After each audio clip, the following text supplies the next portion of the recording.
Selamat pagi, semangat pagi, salam sejahtera bagi kita semua. Perkenalkan, nama saya Rizky Raindriati. Saya adalah penulis capaian pembelajaran seni rupa. Hari ini kita akan membahas beberapa pertanyaan yang sering ditanyakan seputar capaian pembelajaran. Ada beberapa pertanyaan, saya akan eh, share screen terlebih dahulu. Beberapa pertanyaan yang umum ditanyakan itu apakah perbedaan capaian pembelajaran dengan KIKD, kompetensi-kompetensi dasar, pada K13.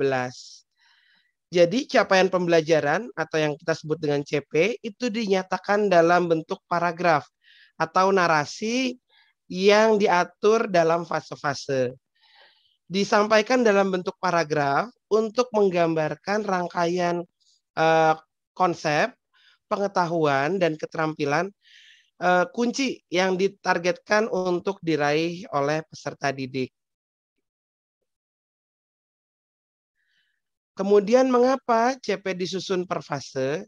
CP disusun per fase ini sesuai dengan penerapan dari prinsip pembelajaran teaching at the right level atau mengajar pada tahap capaian yang sesuai. Pembelajaran berdasarkan fase ini juga memberikan rentang waktu yang lebih panjang agar materi pelajaran tidak terlalu padat. Dan peserta didik sendiri juga memiliki cukup banyak waktu untuk memperdalam materi dan mengembangkan kompetensi sesuai dengan kecepatan belajarnya masing-masing. Kemudian yang ketiga, apakah CP menggantikan standar kompetensi lulusan? Dalam kerangka kurikulum, CP ini kedudukannya ada di bawah standar nasional pendidikan, setara dengan KIKD dalam kurikulum 2013. Jadi dengan kata lain, sebenarnya CP bukan pengganti SKL, STPPA, ataupun SNP. Pertanyaan yang berikutnya, bagaimana penerapan CP? CP menggambarkan apa yang ingin dicapai oleh peserta didik di akhir pembelajaran. Oleh karena itu, CP diturunkan dalam bentuk tujuan-tujuan yang lebih spesifik, kompetensi yang spesifik. Tujuan-tujuan pembelajaran tersebut kemudian diatur membentuk suatu rute menjadi alur tujuan pembelajaran yang akan mengantarkan peserta didik menuju capaian belajarnya di akhir pembelajaran. Untuk menerapkan alur tujuan pembelajaran, disusunlah nanti modul ajar berupa rancangan pembelajaran yang sistematis untuk mencapai tujuan pembelajaran tersebut. Demikian. Kemudian apa kaitan CP dengan profil pelajar Pancasila? Seperti yang kita ketahui, tujuan akhir dari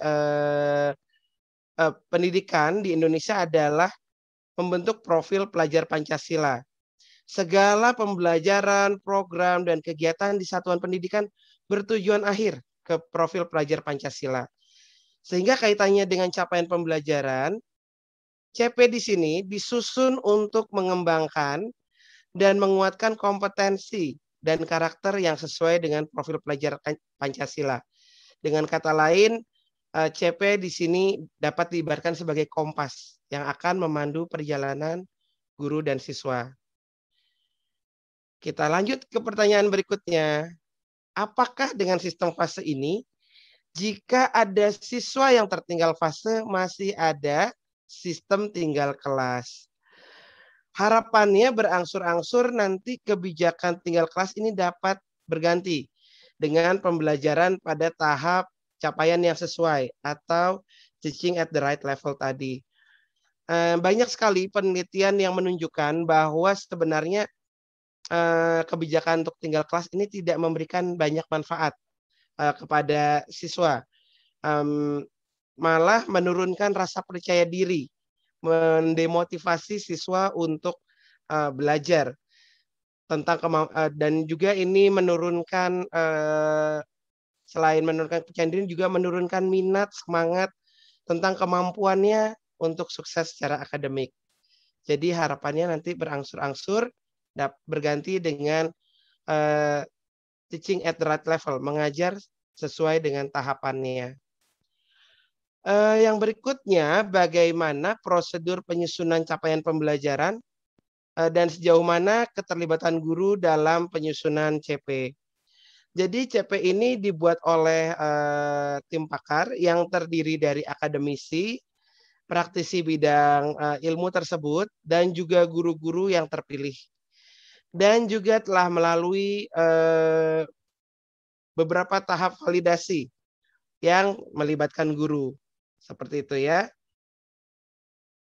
Kemudian masih dengan kaitannya dengan pertanyaan sebelumnya, apakah ada peluang bagi guru untuk memberikan masukan atau usulan untuk CP? Tentu saja ya, guru dapat memberikan masukan dan usulan melalui proses monitoring dan evaluasi kurikulum yang dilakukan secara berkala. Pertanyaan berikutnya, bagaimana menentukan alokasi waktu masing-masing tujuan pelajaran pada CP yang menggunakan fase? Jadi pemerintah pusat ini menetapkan jumlah jam pelajaran setiap CP per tahun, bukan berdasarkan fase. Nah, di sini guru perlu berkolaborasi untuk memetakan capaian dan tujuan pembelajaran yang akan dilakukan sesuai dengan durasi fase tersebut. Hal-hal yang perlu dipertimbangkan dalam pemetaan ini yaitu adalah alokasi jam pelajaran setiap tahunnya. Yang kedua, karakteristik peserta didik tentunya terkait tujuan pembelajaran tersebut atau topik yang mungkin memerlukan waktu lebih panjang atau pendek malah ya untuk dipahami oleh peserta didik. Dan yang ketiga, bahan pertimbangannya juga topik mana yang kemudian akan digunakan sebagai penguatan proyek profil pelajar Pancasila. Baiklah, kita akan lanjut ke pertanyaan yang terakhir, yaitu bagaimana pembelajaran nanti dilaksanakan ketika dalam satu kelas terdapat perbedaan level capaian belajar siswa didiknya. Misalnya di dalam kelas 5, masih ada siswa-siswa yang berada di fase B, sementara teman lainnya sudah berada di fase C. Jadi di awal sebuah proses pembelajaran, sebaiknya kita melakukan asesmen diagnostik. Ini dapat membantu kita untuk memetakan kemampuan siswa dan juga memetakan minat serta gaya belajar siswa dan juga level pemahaman siswa. Nah, kemudian ini sekolah juga dapat membentuk tim guru mata pelajaran atau guru kelas. Misalnya kelompok yang mengajar di kelas 5, KKG tingkat sekolah ya. Kemudian tim dapat berdiskusi mengenai hasil asesmen diagnostik tadi. Jadi bagaimana menggunakan hasil asesmen diagnostik untuk merancang kegiatan pembelajaran yang sesuai.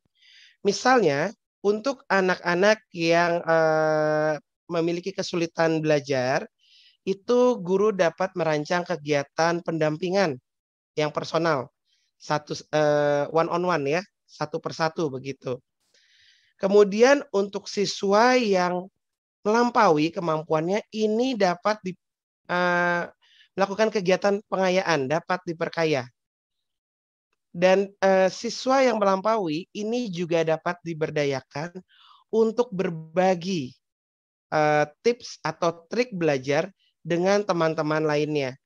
Ini diharapkan juga dapat membantu siswa-siswa yang mungkin tertinggal untuk termotivasi belajar karena mereka dapat dari temannya sendiri. Jadi mereka tidak merasa digurui, mereka belajar dari temannya sendiri. Nah, kemudian nanti guru-guru membuat dokumen pembelajaran ya, hasil pembelajaran tadi dikumpulkan menjadi sebuah modul ajar dan disimpan di satu folder yang bernama modul ajar kelas 5.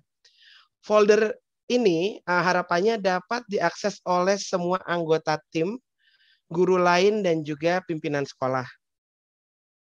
Jadi kembali lagi tadi selain kita mengelompokkan ya, kita dapat melakukan pengelompokan, kemudian kita juga dapat melakukan strategi grouping dengan mempertimbangkan sebaran kemampuan.